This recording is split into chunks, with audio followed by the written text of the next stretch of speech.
Alpha Omega Animation Design Group, which is doing the ARMSmasters project. Now, before we really jump into it, I think there's one thing that I should say. The ARMSmasters project to me is definitely very impressive because I like anything dealing with animation. And as far as Michael here, he's local to our area, which is Michigan. So um, Oh, uh, go ahead and I would say introduce yourself, Michael, if you would be so kind. all right. Yeah.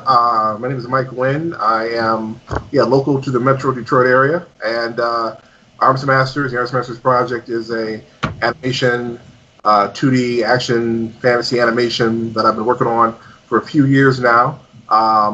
Besides that, I'm a freelancer in the animation industry. I also teach at the College for Creative Studies in the Entertainment Arts program, in the animation department. So I'm just trying to do a bunch of different things right now and having a lot of fun doing it. Oh yeah, one thing that I know you were just saying you teach. I remember reading about that actually. That you're an instructor. Like I'm kind of curious. What's the process that you actually? What do your students actually think when you tell them that you are doing a project like the Arms Masters project? Oh, well, yeah. Let me. How can I say this? I teach animation one, but now I have some students that like to call it the anime one. I try to try to stop them from doing that, but it doesn't always. The anime one. Yeah, I guess I managed to get them to not call me senpai though. So Teach me, senpai. yeah, I've gotten that a few times. I'm like, please don't do that. No, it's good because it's nice for them. Well, let me rephrase it this way: it's good to have something where the process of putting together something start to finish can be shown not just in the exercises, but they can see, hey, this is what you must do first. This is what comes next. This is what comes next. And then in addition to that, Arts Masters actually evolved out of my senior thesis project there when I went to the school. So that you can take something that began as a school project and have it evolve into something that's a lot more personal, a lot more ongoing. So the different aspects of that have bled over into the different courses that I teach. And it's been helpful. It has been very helpful. Okay. Um, All right.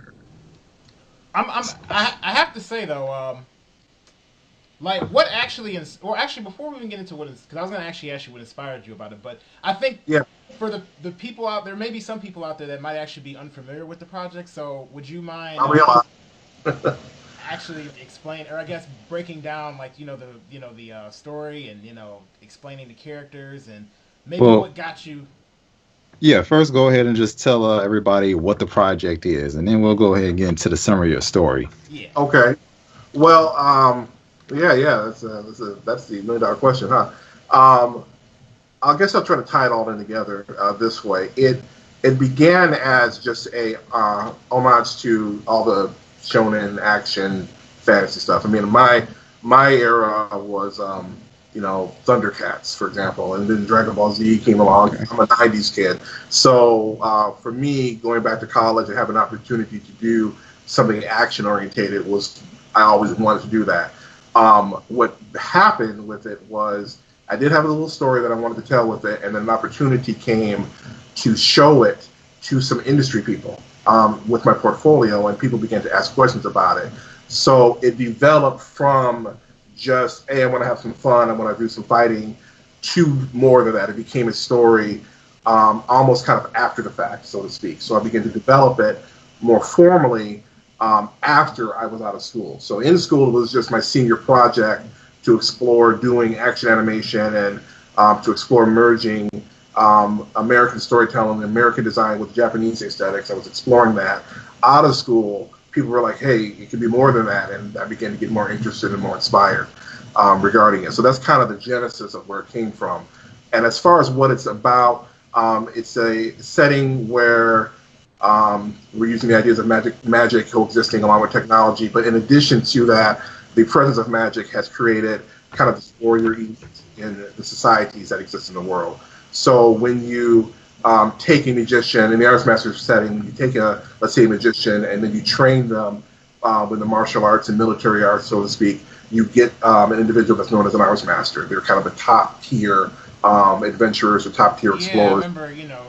Like I was seeing that. I'm like, you had that one particular character. I don't remember his name actually, but I know he to me he's like one of the signature things about Arms Masters. Like he's the most muscular. You know what I'm talking about? Oh yeah, yeah. He's kind of Mm, that's a whole other thing that kind of that kind of goes over time. Congo the Mountain. So the idea is that these characters on there's kind of a outlaw name almost. I had a teacher who would like describe it once as almost these WWE stars kind of aspect to it, where these characters are kind of celebrity superheroes or celebrity adventurers in this setting. Ergo, that again, the term Arts Masters, the public refers to them as that. So Congo has kind of become almost a mascot character because I kind of just kept making him bigger and bigger, and getting ridiculous. So a lot of people know that one. So the idea was that we wanted to create a fully realized world. The idea of these characters that have these massive powers, but their personalities are living, breathing characters as they interact with one another, and they create these interpersonal conflicts. And as the general adventure of the world, the adventure they go on unfolds, you can see there's a lot of possibilities, a lot of opportunities to explore with it. So it's a big. I like going haha big. I like going for large, epic, things, but I also like exploring the small. The small versus the large is kind of one of the themes with it. So that's my attempt to condense it, but you'll have to ask more specifics probably a little bit later. Okay. very well. Okay, so the Phase Zero trailer, well, the teaser trailer for it, which is available on the pretty much all your social medias and on the main website page, ARMSmasterProject.com. Yes. In that in the opening of that trailer, I noticed you had a quote up there used by Joseph Campbell. Mm-hmm. The quote says, "Participate joyfully in the sorrows of the world. We cannot cure the world of sorrow, but we can choose to live in joy." Mm-hmm. Found it to be a very impactful quote. I mean, just enlighten us. What did that mean to you? Well, there's as we all know, there's a lot going on right now.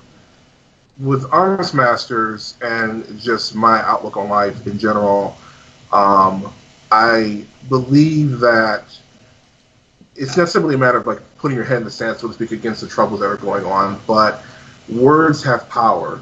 The way you think about things have power.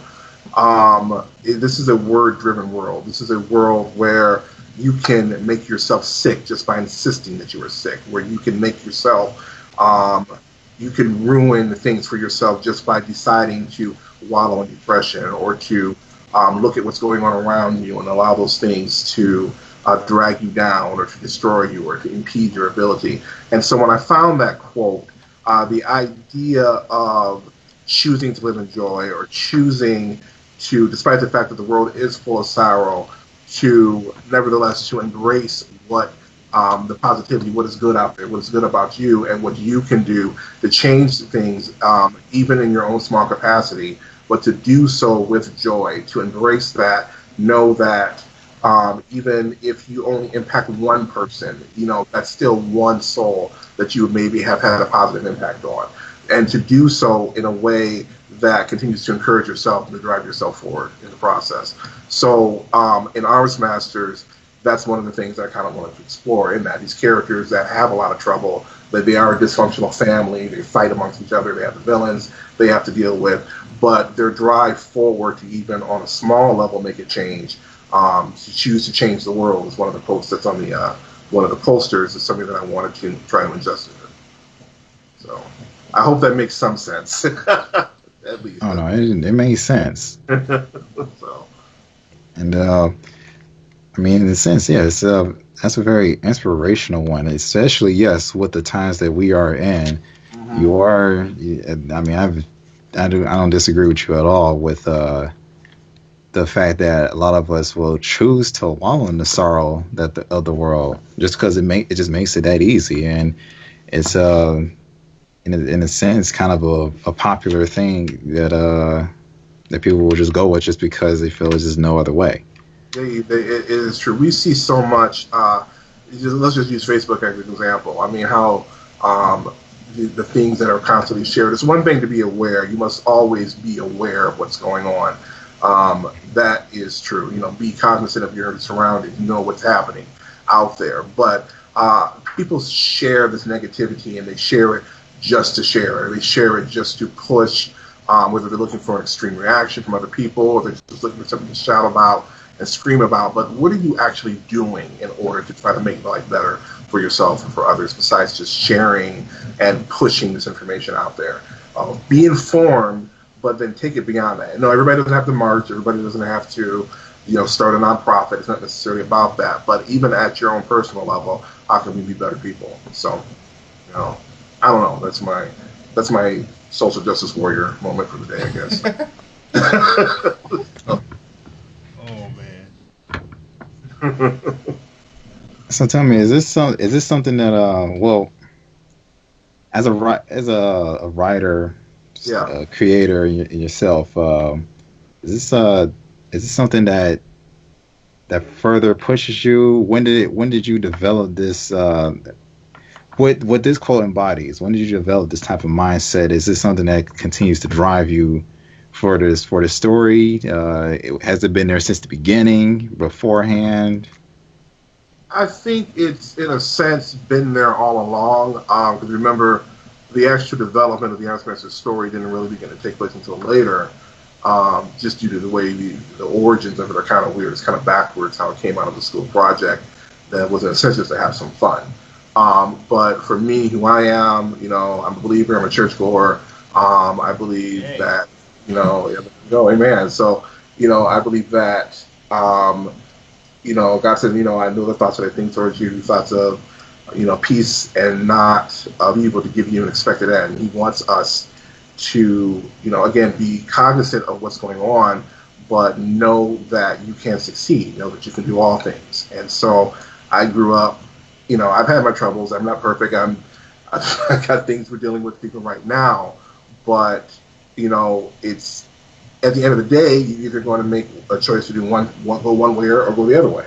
So I choose to go the way that is going to move me somewhere, that's going to take me forward. It may take me longer than other people, and that bothers me sometimes too. I feel like maybe I was a little late bloomer. These things happen. But, what's worse, to keep moving ahead at your pace, or to just stop altogether or go back? So I'd say, it's probably always been there, but it's been formulating. Our worldviews take time to come into fruition. But it's probably been, a seed that's just been there from the beginning. Okay. Yeah, I know. I definitely can, empathize, all the things that you're saying, but I'm glad that, you actually have a legitimate, message with the tools that that you're using. I mean, that's all, when you think about it, when you're writing, designing, creating something, it's a tool, it's a vehicle for something. And, sometimes I feel like, when you have people, they'll just throw something down, on paper and let that be that. But I like that there's a real, actual goal in mind in terms of, what you want people to see, which, obviously is, the mind of a professional right here. One thing I want to ask, though, and I guess it kind of goes back to just overall with the Alpha Omega animation group. When you founded this, how did it, or I guess what was the process like? Did you just ask a bunch of different students like, hey, do you want to do this, or did you wake up one day and what was your mindset to found this group, I guess, so to speak? Well, Alpha Omega was founded with the help of a bunch of alumni. We all graduated from CCS around the same time.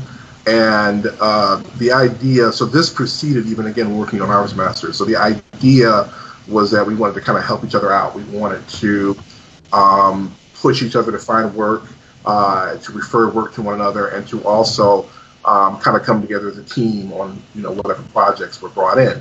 And so the idea was that, we're out here, some of us hadn't found consistent employment yet in the area, or out and abroad. We've been sitting maybe portfolios out, and we were like, well, let's pool our talents together and see what we can do as a group. And so I initiated it, so I founded it as an LLC, kind of with that long-term intention. So that was the driving kind of inspiration behind it. So do you? Ours, yeah, go ahead. Oh no, I didn't mean to cut you off, but so do you see yourself taking on big animation groups like in the future, like Madhouse? Oh yeah, of course. I That's, would love it. I mean, I like that. I'm like, I would love it. Not We bad. gotta start. We gotta we gotta start where we're at though. But I mean that was and is the intention. I mean I'm working actually on 2 freelance contracts right now with the assistance of some partners that are once again involved in Alpha Omega.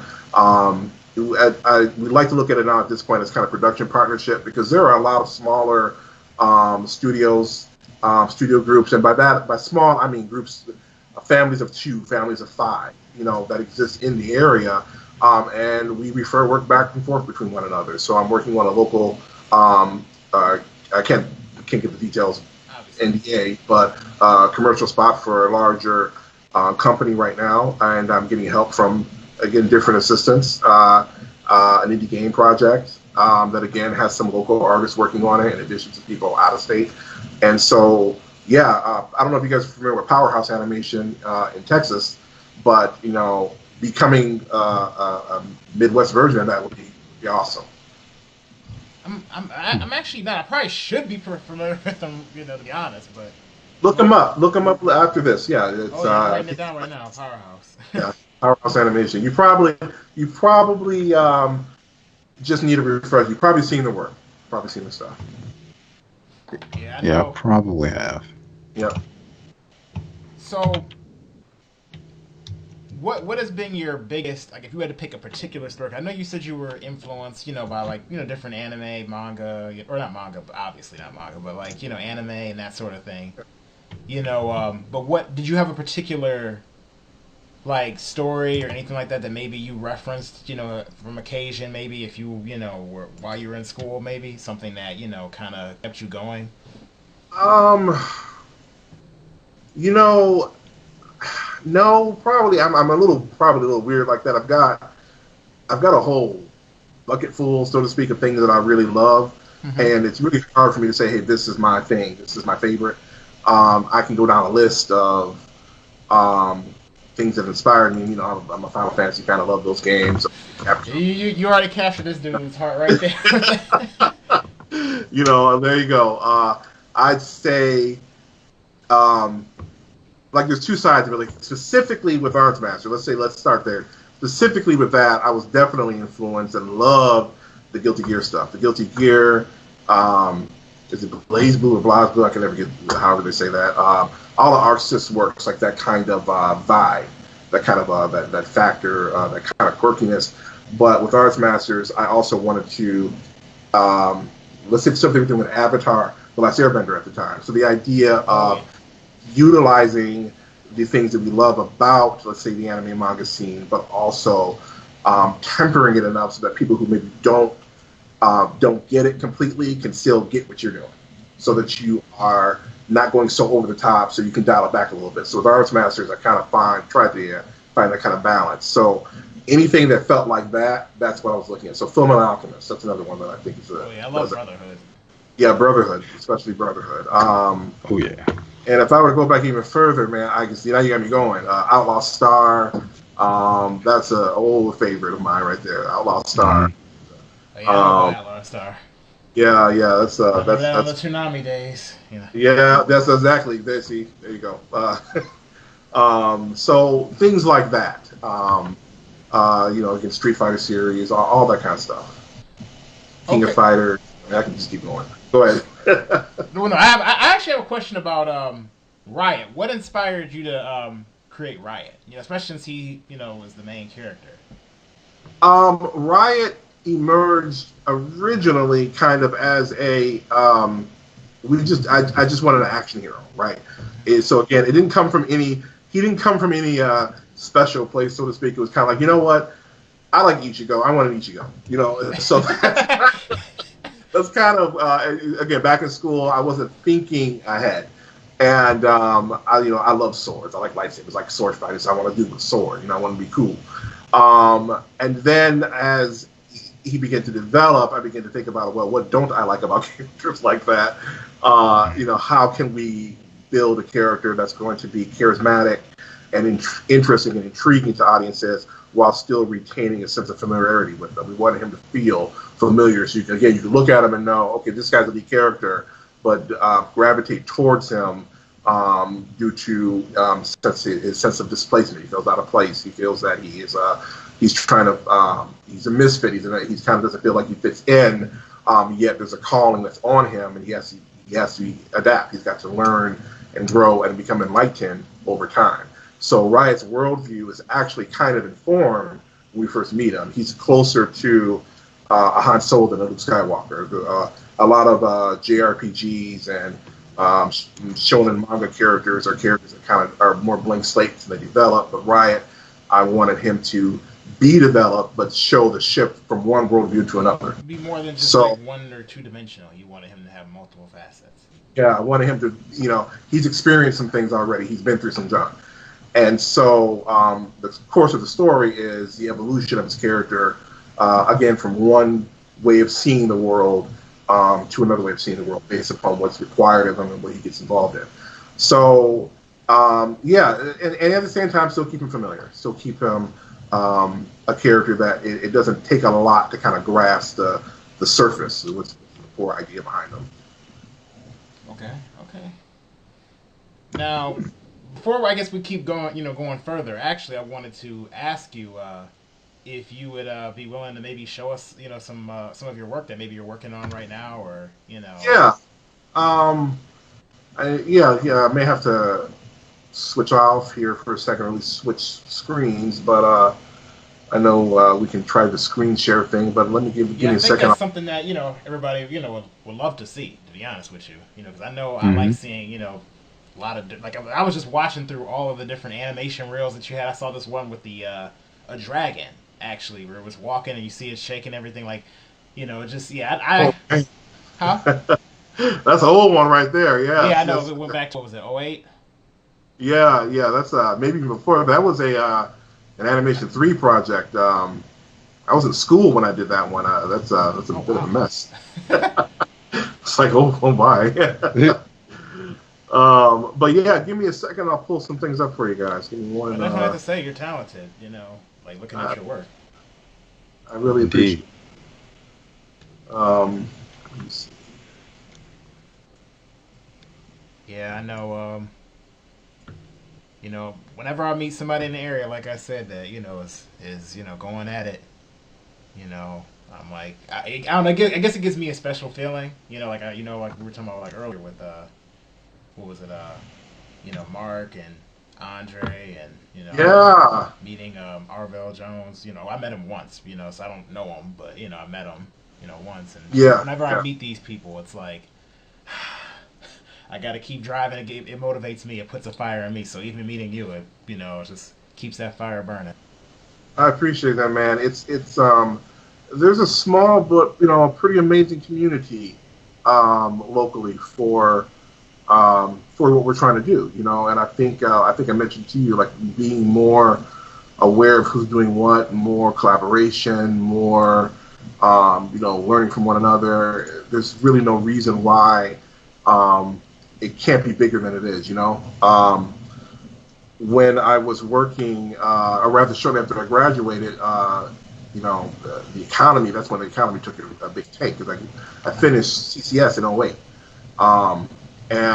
But the tax incentive was going on at the time. So a lot of my friends and peers and myself to a lesser degree were involved in a lot of the films that were happening recently. I've got friends that worked on Batman, Superman when they got here, and worked on Real Steel, and I worked on the award-winning Spy Kids 4. or so I like to say. I mean, hey, at least you got all the stuff under your belt, though. You know what? They got my name on the screen, but they misspelled it. So I understand that that's pretty common. But it's on there. I think it's Michael instead of Michael. But I can. And I don't even know how they messed that up. And then it's kind of, I don't have to make you kind of feel a certain type of way. Be like, really? they misspelled Michael rather, and yet they spelled Boganowski correctly. So I don't know. I don't know how you spell Michael. I mean, to me, it isn't. That's not hard. Oh I man, guess that was it a treat. Typos, but so like, how much is like I guess from a general standpoint in the industry, your Yes, average animation, like if you wanted to do like a 20-minute episode animation. Ooh, okay. That's a loaded question. So the issue is with what kind of animation are you striving to do? The more complex, the more complicated it is, the more expensive it's going to be. And another thing that often happens is that we see overseas prices, like it can be very misleading. Let's say the cost of what they're doing things for in Japan versus what it would actually cost to do it here. My understanding, based upon my contacts, is that the average cost of, let's say, an action animation like, say, Korra, might run anywhere from 400,000 to 800,000 an episode, and that's without sourcing it overseas to South Korea, because that's where most of that is done. And that's including the voice acting, that's generally that's including just about everything. And so that's where the cost can begin to accelerate, because let's say Simpsons or Family Guy, they're commanding over $1 million an episode, and most of that's going to the voice actors. Most of that is what's involved in happening with that. So, hold on a second, just trying to pull up a couple so you guys take a look at. So yeah, absolutely. So it really depends on what you're trying to do, what you want to do. There are definitely sacrifices you can make. I always tell people who want to try to get into this sort of thing, maybe going for the 20-minute show right off the bat is not the best idea. Maybe strive for a short, like 3 to 5 minute short. It still may average on the lowest end around 10,000 a minute if you're really trying to evolve a full-on studio. But there's still it's more realistic than trying to go right for the episode. They're like, and that I think everybody wants that. Everybody wants that full episode where you can just sit back. They want the full episode, and I'll get the email from time to time, and they got the whole script written out, and they don't have any storyboards. They don't have, and they're like, okay, we want to do a 30-minute episode. How much is it going to cost? And then I tell them, and I'll give them a low quote just based on the lowest industry standard I can think of, and they're like, you crazy. And I'm like, dude, this is, the information. It's just a lot that goes into it. It's not as simple as people think. It's kind of crazy, actually. I mean, animation, I would argue, really involves multiple different, industries technically, because you have people drawing, you have people again acting, so you're bringing in that aspect. You have to do the sound effects. You have tech guys having coordinate stuff. I mean, it's a lot that goes into it, at least when you're talking about what some of these bigger companies do. It's you're right. It's music. There's something that I didn't even consider myself until I got into the final parts of working on Phase Zero, and that is the sound mixing.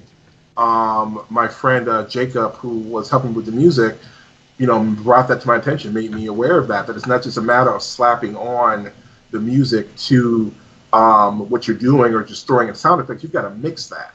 You've got to make sure that the levels are appropriate and that things are layered on top of one another properly so that the right sounds come through at the right moment. That the music's not too loud, that the voice acting is the right level. Like, there's a whole nother set of skills and a whole nother department that has to be involved in that. So it's big. A distance away, and they're maybe running up to a character. You might hear the voice further away at one point. I'm guessing, depending if they're far away, and then or they're behind them, maybe. Mm-hmm. Precisely. I'm almost done, guys. Hold on one second. Oh no, it's fine. It's fine.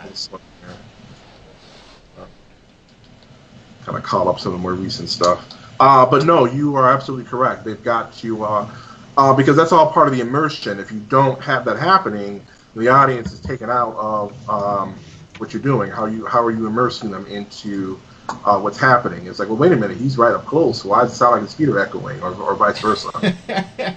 So it's and then hey, it happens. No, I know what you're saying. I mean, So have you seen? I mean, obviously you may not want to name any. I don't know, but like, have you seen like these situations where people have come out with these animations and you're like, man, you screwed completely up on the sound, this, that. You just finding errors because I imagine it would, especially the fact that you're an instructor, that you can see a lot of these errors a lot clearer than maybe just your average person can. Yeah, I'm not going to throw nobody under the bus. It probably wouldn't take you too long to find them. Just a little clever Google or YouTube search here and there. There was one comes to mind recently that was pretty intense because they had taken in quite a bit of money through Patreon. And and I happened to speak with the animation team, the head of the animation team. So I had some little bit of inside information on what was going on, and it just what was being expected wasn't necessarily realistic with the amount of money and time they had to actually pull off what they were pulling off. And so people were kind of coming at it from the animation standpoint. Oh, like, look how bad this animation is. But like the people were actually really talented, but it was just it wasn't enough time to do what they were trying to do. And the person who was maybe the person whose project it was didn't really know what he was doing. Oh dang! So it was like So he had a dream, but it was like he didn't do his research. I'm trying to paraphrase this as best I can without saying, because you're right, we don't want to say names or anything, but Right. it was a pretty public event, but because it got a lot of people talking. I'm about to look this up after. Yeah. I mean, I'll send you a message about it. We'll do it like that.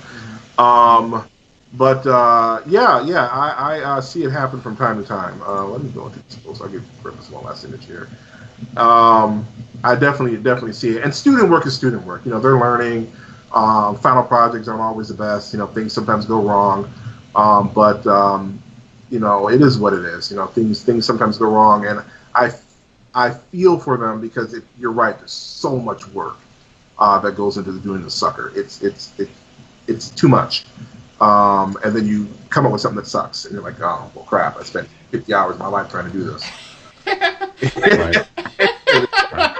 I don't know why it cracked me up so much. Like it's just you put that much time in the stuff. I mean, I know. I don't know. Like I feel like it's bad. That's just that moment where you just have to just stand there, take a breath, and just go be like, I'm going to the store. I'm about to grab something, get me an ice cream cone, and just call it a day. Yeah, man. It's rough. It's rough, but sometimes it's lesson learned. Mm-hmm. Lesson learned. Okay. All right. I think I'm just about ready. What I'm going to do, I've got some drawings I'm working on right now, and then I'll also show you guys the I'll page through the world book we put together for. This was actually a Kickstarter reward that we made, and hopefully we can make the most of our time here, right? Awesome. Let me see if I can actually make another window so this can actually once you switch over to it, I'll be able to make it even bigger for people to see, so we can just focus on. So once you do it, I'm gonna do that. Yeah, not a problem. Oops.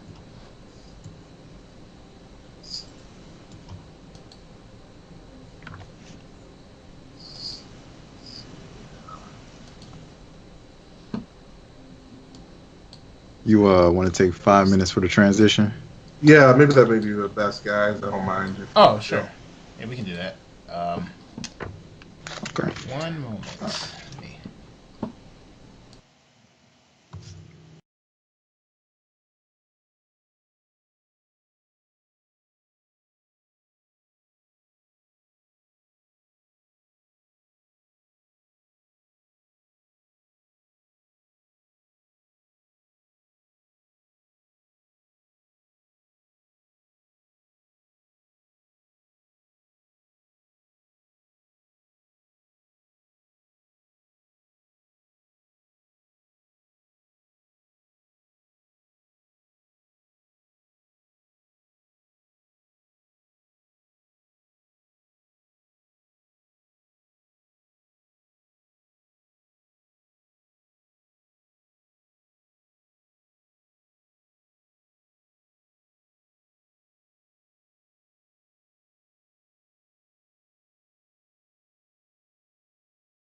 Just trying to find one file I really want to show you guys, and it's not coming together like I want.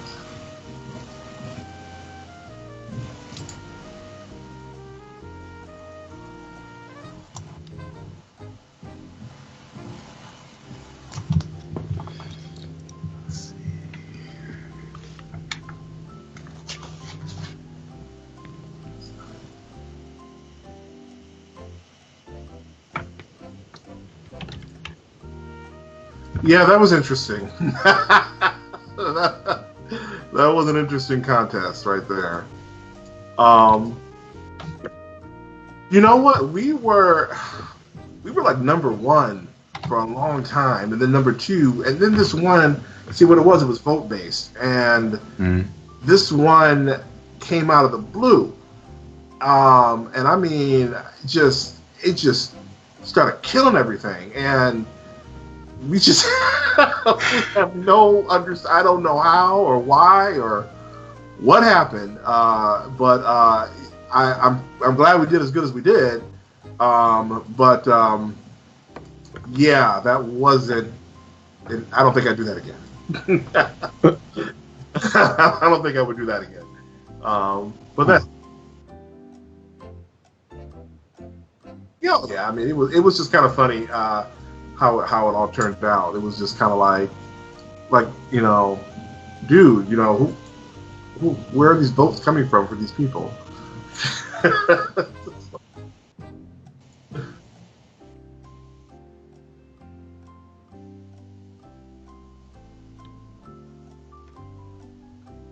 Yeah.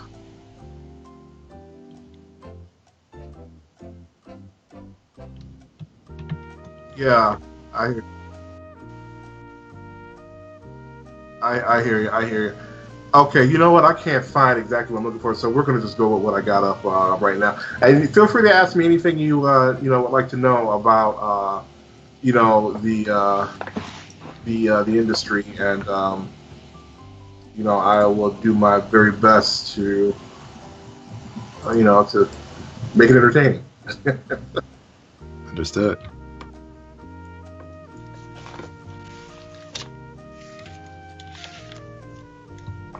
Yeah, I'm about as set as I can be at the moment. Grab this,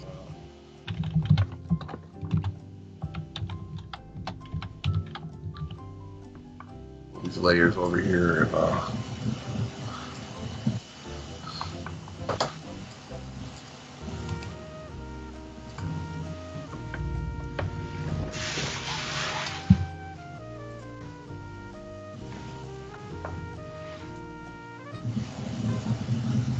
I suppose I can even go to my station too. That would, since we're doing screen share, I think that's probably a better idea than.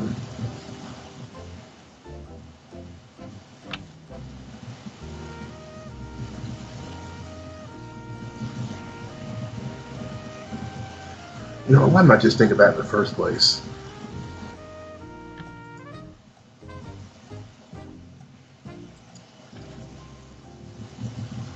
Hold on one sec, guys. I'm going to just pull a quick website up, and then I'll be ready. Understood. Yeah. I figured instead of me trying to track down some of the files I wanted to show, I'll just go to the place I can keep most of my stuff online at. Got it.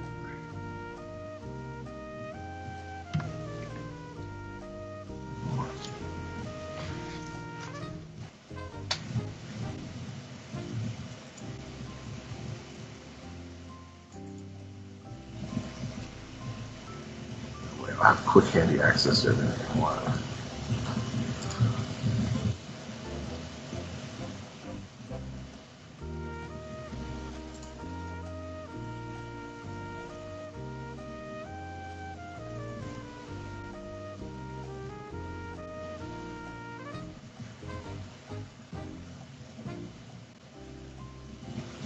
Okay.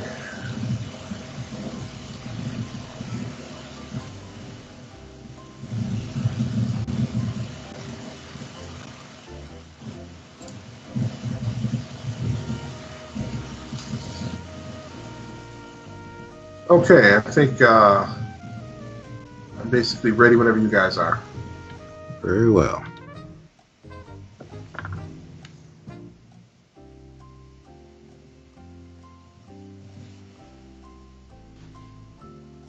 I don't know now. I don't know exactly how to do the screen share. Uh,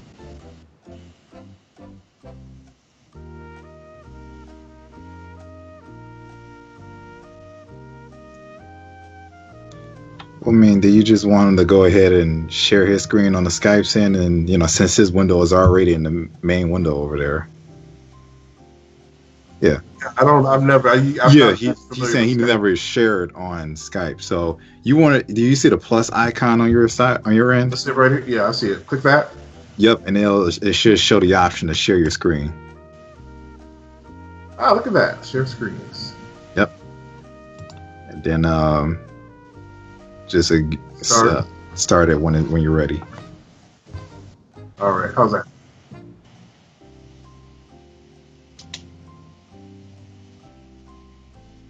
Yep, there you go. We can see it now. All right. Cool.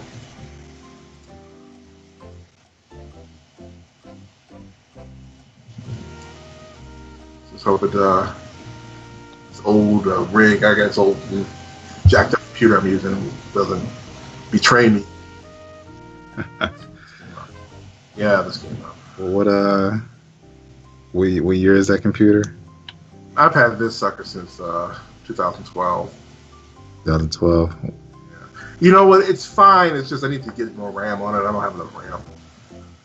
I see. Get some more. I'm switching well enough between the different programs. So, okay, yeah, whenever you guys are ready. Okay. Waiting for the cue.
Okay. All right, we're back. Sorry about that, everyone. All right. Yeah, sorry for the delays. You already know technical issues, OBS, all the whatnot. So, back on topic. The sketches you got here.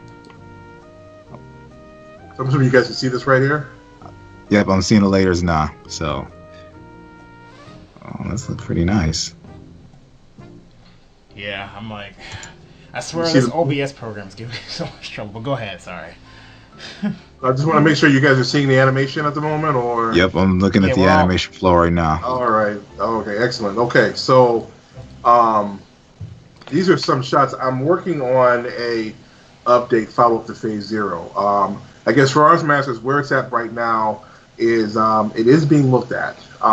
There again, I've got things signed, so I can't go into special detail. But there are some individuals that have been very positive about it, and I'm just waiting on some feedback. We've got a pilot script that's changing hands and a pitch Bible, but it's a living project, and by that I mean just because it's being passed around and actually we're trying to get some pitch opportunities in there, I still want to continue to develop it. And so I'm working on a follow-up to Phase 0, and which features all of the characters. So whereas Phase 0 was more of kind of a proof of concept with just Riot, with this we're going more anime opening style.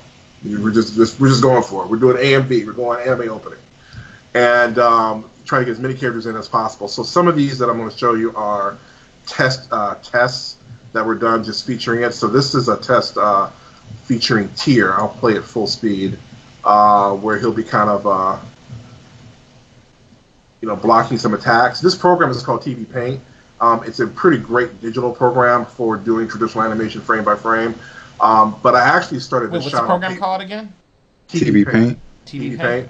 Okay. Yep, it's as far as these digital programs go, it's not that expensive. This is an older version. I haven't updated, but such as that goes, it's been great for just being able to rough out the animation. I sometimes still work on paper for roughs. You can kind of see the paper in the background shifting around, and so these are just rough keys for Tyr doing his. He's kind of blocking attacks that are coming in.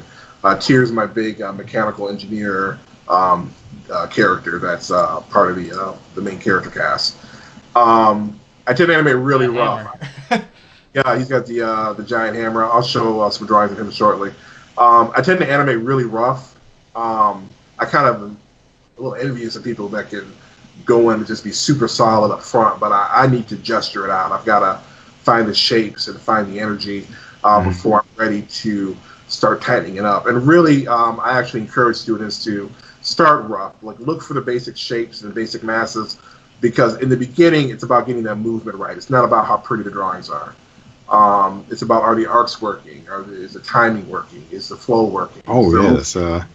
Yeah. Because I mean, going off the trailers that I saw, I mean, the timing for when certain collisions happen, the sword would slice someone or deflect something. I was like, it was looking crisp. It was the accuracy and timing was really well. I appreciate that. I feel like because I mean the proof is in the out there. There's so many animation. Let's say Adult Swim. A lot of Adult Swim stuff. Rick and Morty. Like Rick and Morty is not a beautiful cartoon, and it doesn't need to be. It's right. It's the timing of the jokes. It's the timing of the animation, and so with action animation, I feel that's the same way. So I try to really focus on that first, and make sure the anatomy's working. I use a reference. So characters like Tyr and Mountain, I gotta find the bodybuilders, the wrestlers, and make sure that things are working, things are in the right place, and then beyond that, still be willing to exaggerate it. Say again. So find the She-Hulks. Yeah, the She. Well, not for them, not the She-Hulk. Well, I kind of made that as a joke towards. Oh yeah. Maybe, well, hey, actually, I got a character in mind, so Congo's got a girl, so there you go.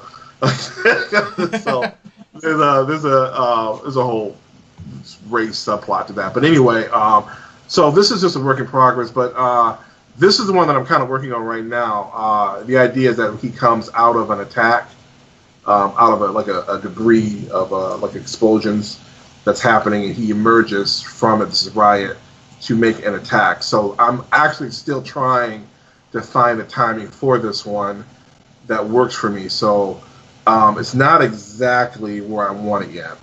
I don't mind sharing. This is the first time I've actually shown this to anybody. Wow.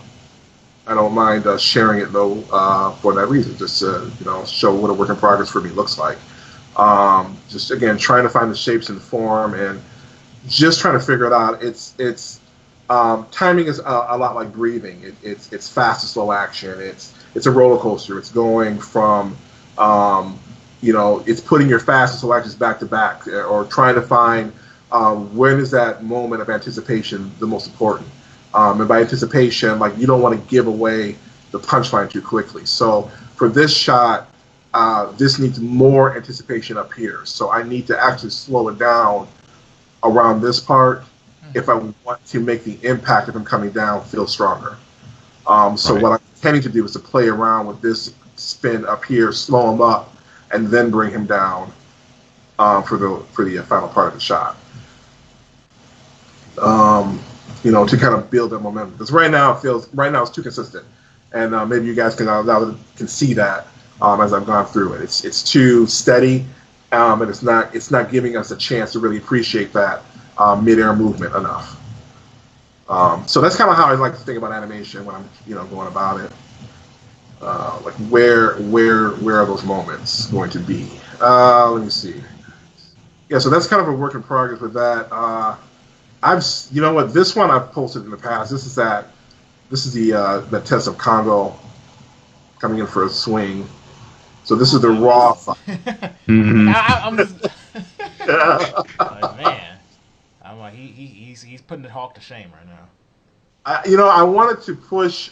People are like, why are you always drawing the big guys? And I'm like, first, they're fun, number one, and number two, a lot of times it's the same character because Congo is so hard to draw that I have a lot of sketches of him, just trying to figure out what the heck am I doing? Why did I do this to myself? But it's a fun character. He's been. He's definitely iconic. I would say he would definitely be the iconic character of the story. Yeah, he visually he just kind of, like I said, I just kept making him bigger and bigger.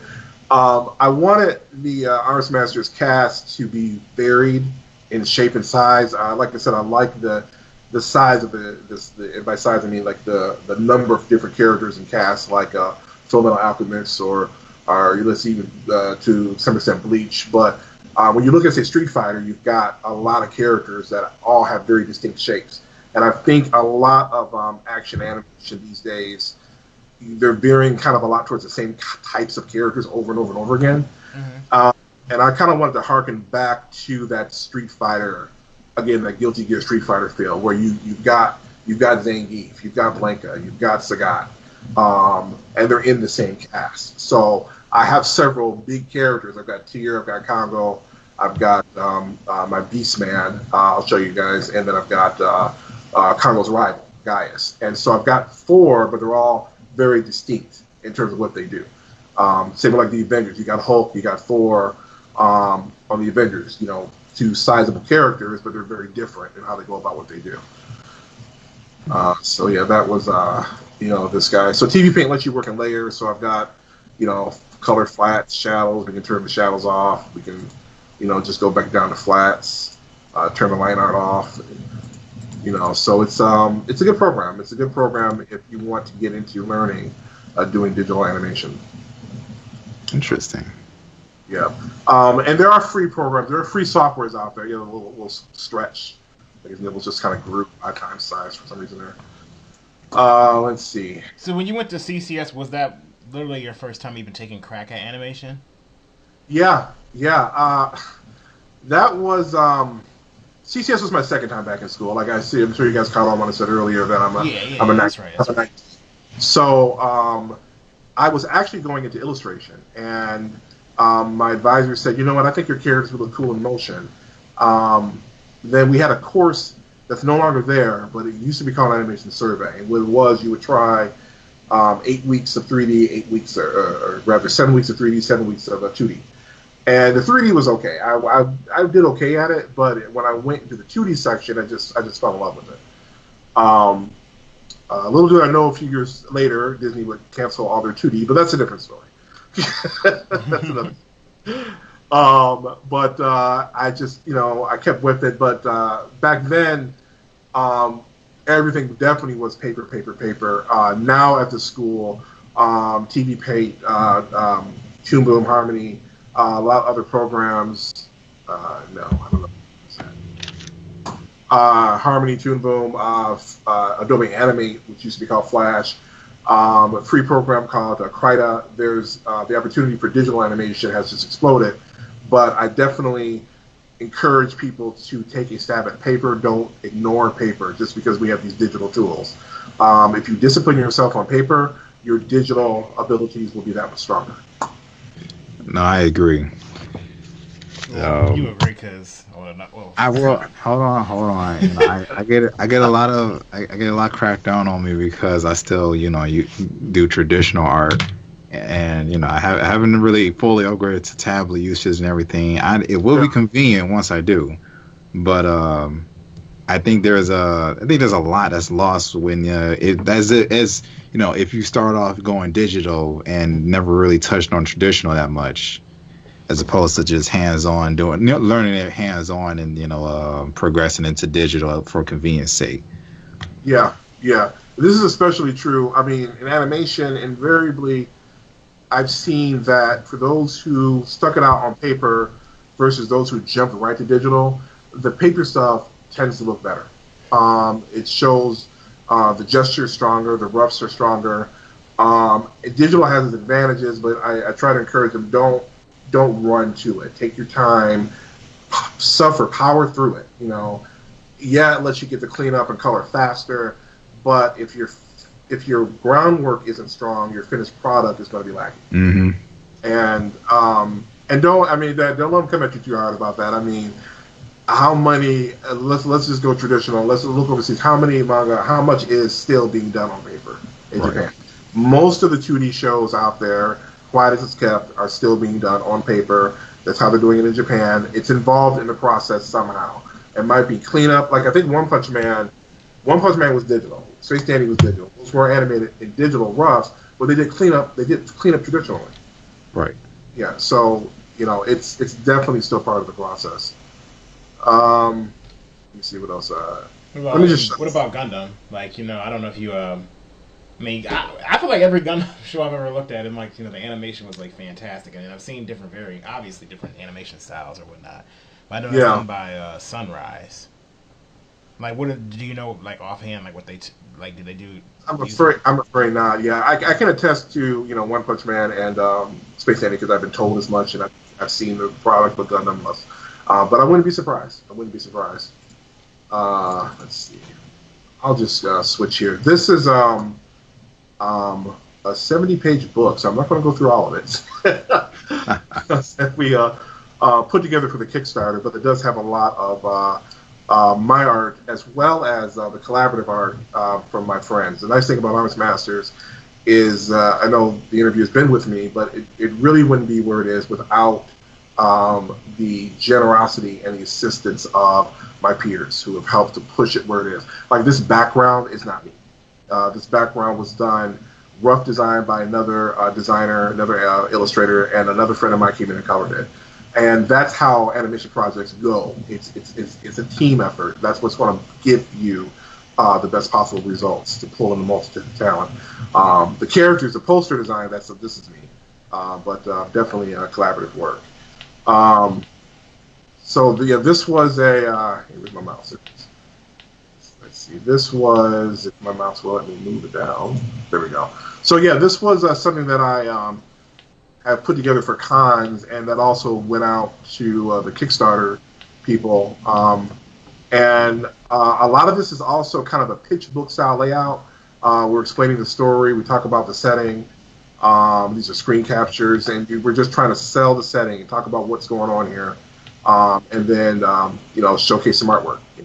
This is what we've been doing all this time. This was cleanup. So I did the roughs, but individual named Mel Bontrager, she came in and she did the cleanup and the color. Let's see, same one here.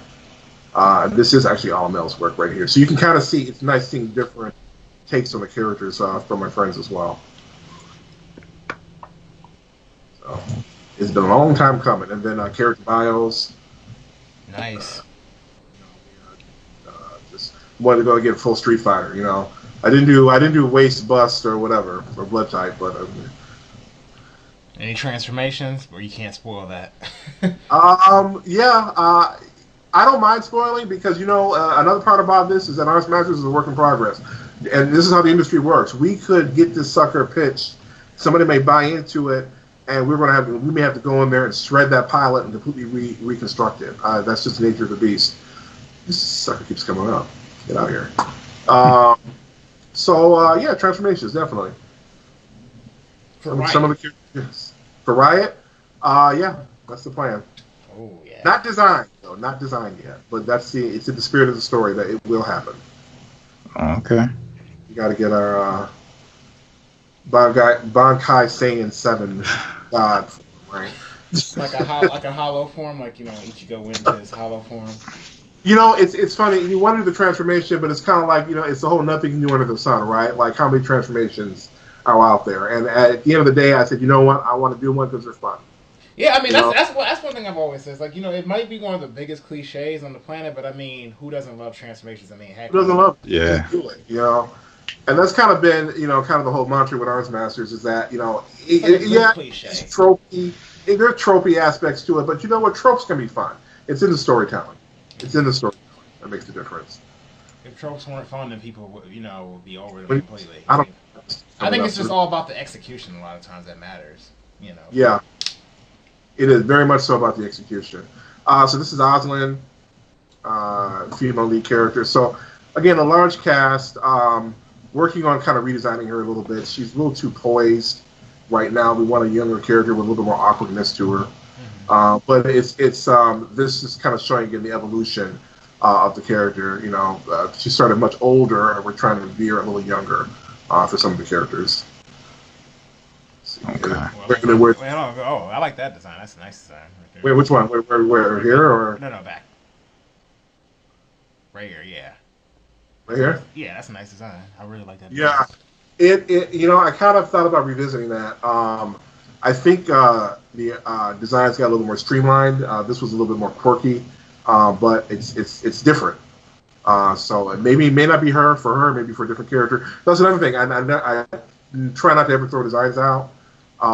You never know. A whole other project. Who knows? With Kane, explorations of the major villain. Different art styles. So we've produced a lot of art for this. It's definitely been a exploration of growth. The artwork reflects my own growth as an artist as well as my friends. So it's been good. Here. Okay. Real quick because we're coming up on the end of the time here. Yes, go. Just had a couple more questions. If you want to say what? I said I'll scroll, but keep going. Go ahead. Oh yeah, go ahead. Yeah. So the team that you have now, like I said, there was a lot of things. Well, the animation, I loved how crisp it was. Mm-hmm. I definitely love the music as well. And I see the composer is a gentleman named, who do we have here? Jacob Wilkins. Yes. Let me give a shout out to Jacob. I met Jacob at the local anime Yomicon. You guys know. I was just about to okay. ask you about Yomicon, if you went. I kept forgetting though. I was like, I gotta ask him about that. I've done Yomicon twice. Jacob I met at Yomicon, and then we just started. Well, let me rephrase.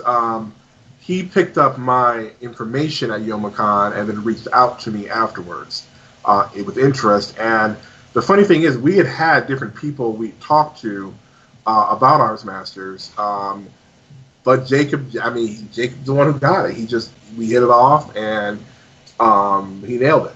You know, and we were friends still, and he's still involved in it. And I mean, the man's amazing. I can pass his information on to you guys. He's done some spots now for Adult Swim. I mean, he's a talent.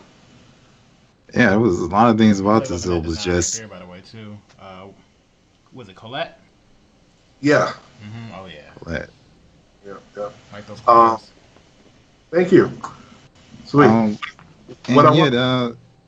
sorry. Go ahead. No, I mentioned real quick on the music. I don't know if you were headed this way, but the song that was pulled together with it was myself, Jacob, and my other friend Dwight. The person who sung it was Amanda Lee. Yes, I was just about to get there.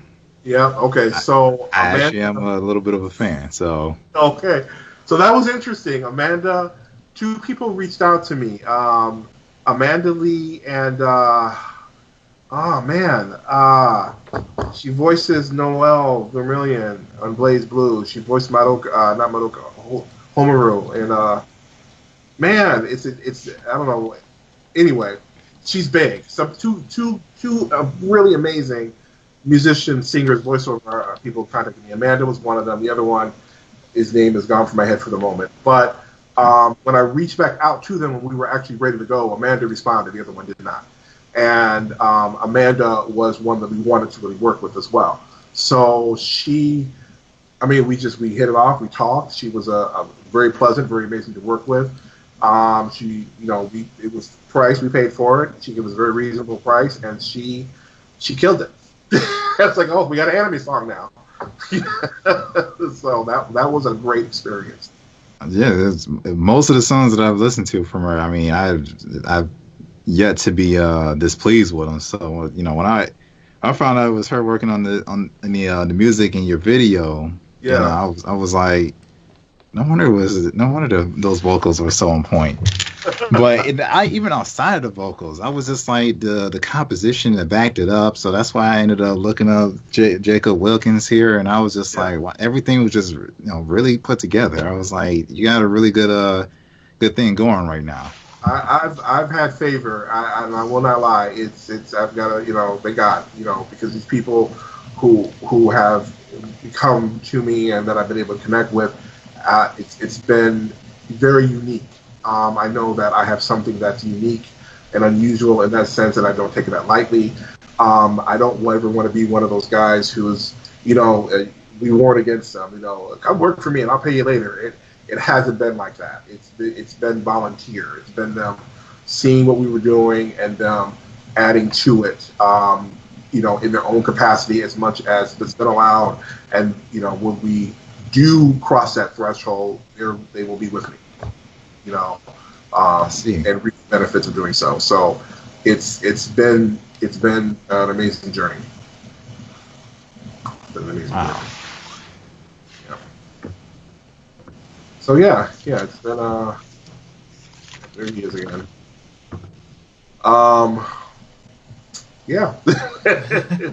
It's been interesting. Very interesting. All right. Very much so. Yeah. Erwin, did you have any more questions before we go ahead and close this out? When's the first episode? I know. Well, let's see. I don't know. I guess as soon as we get the green light for what did I say earlier?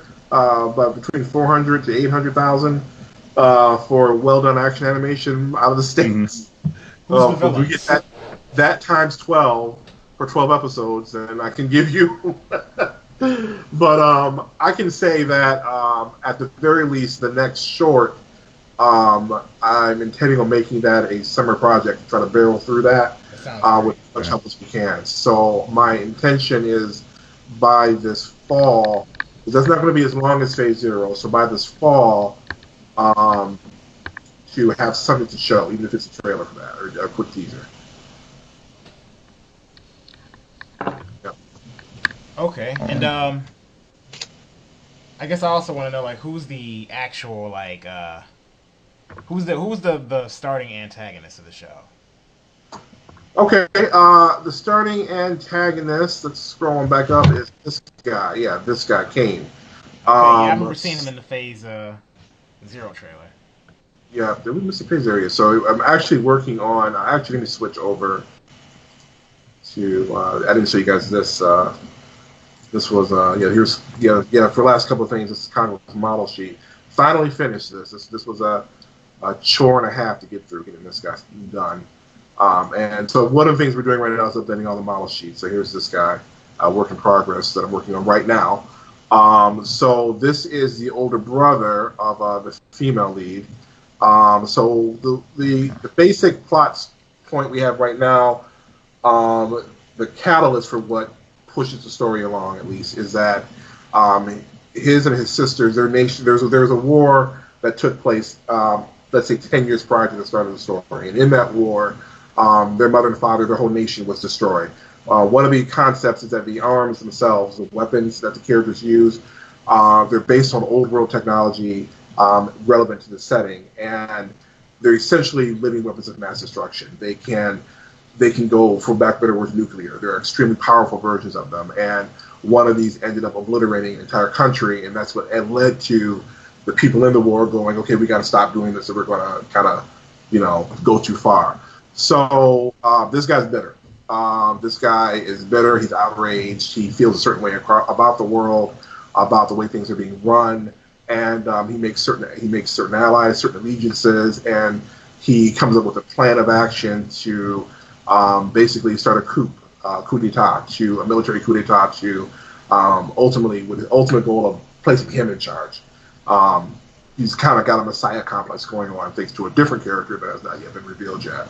So the story is sparked when his sister Aislinn, in an attempt to warn the other countries, encounters the other characters. He encounters Riot, and then how those characters interact and what their connection is to what's going on sparks the series of events that take place. So that would be this Yeah, show. I kind of like how you have that whole kind of like that nuclear fallout type of thing. I mean, obviously it's not nuclear, but the fact that you have a weapon that has that kind of destructive potential, and then Yeah, you have people alerted is something that I feel like people will be able to relate to because you think about today's time, when you have yeah, politicians going off the handle and yeah, wanting to use stuff that's massively powerful, and I mean, you think yeah. about what's going Let's, on in the we news right won't now. name names, of course, but Hmm. definitely the idea of the responsible use of power, and also what do the arms mean? What are they? How do they relate to the past and the present? And the power these characters wield, how it can change and shape the world. So, um, again, I could talk all day, of course, about the story. That's the Right. base. That's what kicks it off. Is the need to prevent this rebellion from taking place. I don't know why this keeps popping up. To prevent that rebellion from taking place. Yeah, and then what was it? I know I had one other question. Oh, will you be setting up anything at YomaCon? Like, are you gonna have like a table this upcoming year? YomaCon. Sadly, no. The Artist Alley deadline passed, and really, the way Yoma kind of set up, it's so hard um, to Did get it? in that. Yeah, yeah. I think that sucker's already full. I don't think so because I know last I checked, I mean at least a few weeks ago, like they said it hadn't opened yet. Oh, really? Well, let me double check it again because I was given the impression that sucker was done, and then they canceled Midwest Media Expo, and I know they're grandfathering those people in. Mhm. Oh, so they're just So moving them into the YomaCon one. those who are going to take it, those who whoever takes it, that's what I last saw in the group. So Oh, well, maybe they did. If this happened, it probably just happened then. I mean, it could be. It could be. So I'll check it. I mean, I wanted to do Motor City Con, but it just we weren't we weren't in a position for it. And if I can do YomaCon, I wouldn't mind it. I did enjoy it the last time I was there. Mhm. Um, we got a nice reception, a nice pop for what we had at the time, myself and my partners. But we'll see what happens. Yeah, I'll definitely be going at the very least. and Let me see here. Oh, and where can people actually, if they want to support the Arms Masters project, where can they go? Well, I recently started a Patreon. I decided to give that a shot. In lieu of doing another Kickstarter, I thought this would be best for kind of a slower burn. So you can, in fact, let's see if we can get to it really quickly. Patreon.com/AO. There it is. So if you go to patreon.com/AO animation, you can find us. As you can see, we're quite small because I literally just began this, and I have not been promoting it like I intend to post this. Now that school's let out, I can actually focus on it. But if anybody is interested, I'll be offering like behind-the-scenes videos, high-resolution versions of the files. Hopefully, when I am in position to have a better system, I'll be doing more streaming. A lot of content can be done. So I would definitely appreciate any support as far as that goes. That will definitely help in building our war chest, because that's kind of one of the goals here, to not only help get through this next short, but it will assist in the pitching effort, print materials, artwork. Patreon's a great platform for artists. So yeah, patreon.com/AO animation. And I will be linking that, make sure everybody, Yes. checks it out. There's definitely something you guys should support. And especially, I have to say, if you're in Michigan, come on, support this project. I mean, let's have something underneath our belt, as far as Michiganders. When this, really hits big, when you see it, like on, on a Cartoon Network or any of the networks, or even on Netflix maybe, because Netflix is a big thing now where you see a lot of shows popping up on there. You can say, hey, I actually helped in, pushing this project forward, because it just needs support. So if you want to see this happen, like I know I want to see this happen, really get out and, show support financially too, not just, I guess, emotionally. And if you are going to show it emotionally, share the post, I would say. At least share it. Yeah, I definitely would, appreciate that. And I don't know what else to say. Please, whatever you guys can do. I will definitely be pushing it a little bit further. But that will definitely help. I really like what Patreon is enabling artists to be able to do right now. So definitely a good thing. No, Nico, do you have any words? None other than that. If you could, Michael, just go ahead and give us a closing out as far as what you recommend any other story writers to do in their pursuit for the success of their story. You say recommend just as a writer, yeah, from a story writer perspective. What do you recommend other writers as far as their success, their grind towards their success, I should say? Dude, I definitely write what you know. Write from your heart. Don't feel the pressure to write what other people want you to write, or create based upon, well, you this, so you got to create that, or you're that, so you got to create this, or you got to draw this, you got to draw that. Definitely pull from your own experiences of people close to you, and be sincere. Strive for sincerity, and you will find an audience. I think that everything's not for everybody. Definitely push yourselves based upon that. That's because I'm not a writer. I create, but I know that if I create from that place, it'll find an audience. So hopefully very well. I think you're a writer. I mean, writing essentially is you being able to have the ability to create a story, and any way that you take it, I mean, you're creating a story. Yeah, I appreciate that. Yeah, just pull from a place of sincerity and honesty. Write what you know, and then let me add to that. I guess if you don't know it, you'll go find out about it. If you don't know it, yet you're interested in it, then learn about it, research it, take the time out to become familiar with it, or familiar with those who are familiar with it, and take it from there. One final question I want to ask you, because I just remembered it. Yes. Is there a future project outside this one that you have that you are going to work on after I do. these? I've got some other ideas. Arms Masters has kind of eaten up a lot of my creative, inspiration, so to speak. If I come up with something, I'll often be like, how do I fit this in order to make it better? But I do have some thoughts towards some other stories I'd like to tell, other characters, other settings I'd like to explore. I would love to see Arms Masters franchise. I look at the Fate series, for example. I want Arms Masters to be that. Mm-hmm. But as far as additional unrelated things, yeah, I've got some ideas. Okay. Well, I want to say thank you again for coming on today, Michael. I really appreciate Thank it. you very much. You know, No, you've perfect. been You guys. you've definitely enlightened us quite a bit here today, and I think you've enlightened a lot of the viewers as well. And hopefully inspired some people that maybe if they were on the edge and they weren't sure whether or not they were maybe going to go into animation, that they maybe decided to pursue it, based on the things that you said today. All right, no problem, guys. Thank you guys for having me. This was a treat.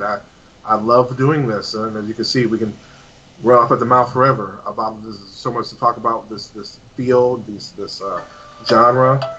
But my phone is ringing, so I guess that's the cue. Okay. All right. That Thank you. shut up.